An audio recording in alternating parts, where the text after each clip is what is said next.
தருமபுரி மாவட்டம் காரிமங்கலம் அடுத்த தும்பலள்ளி கிராமத்தை சேர்ந்த கூலி தொழிலாளி. இவர்களுக்கு 3 மகள்கள். கடந்த மார்ச் மாதம் 26ஆம் தேதி இவர்களது 16 வயதுடைய இரண்டாவது மகள் அதே ஊரை சேர்ந்த வாலிபர் ஒருவரை காதல் திருமணம் செய்து கொண்டார். இதில் சிறுமி 4 மாத கர்ப்பமாக இருந்ததை கண்டறிந்த சமூக நலத்துறை அலுவலர் இதுகுறித்து பாலக்கோடு அனைத்து மகளிர் காவல் நிலைய காவல் ஆய்வாளர் வீரம்மாளுக்கு தகவல் அளித்தார்.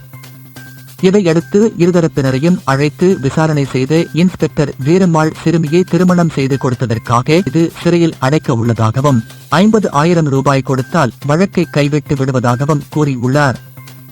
பணம் கொடுக்க விரும்பாத சிறுமியின் தாய் இதுகுறித்து தருமபுரி ஊழல் தடுப்பு மற்றும் கண்காணிப்பு பிரிவு டிஎஸ்பி நாகராஜுக்கு புகார் அளித்தார்.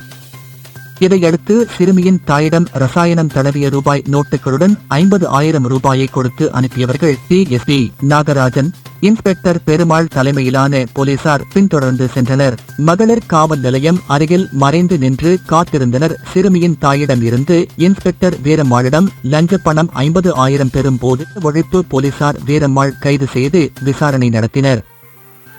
சுமார் 1 மணி நேரம் நடத்திய விசாரணையில் லஞ்சம் வாங்கியது உறுதி செய்யப்பட்டதை அடுத்து இன்ஸ்பெக்டர் வீரம்மாளை கைது செய்து தர்மபுரி சிறையில் அடைத்தனர்.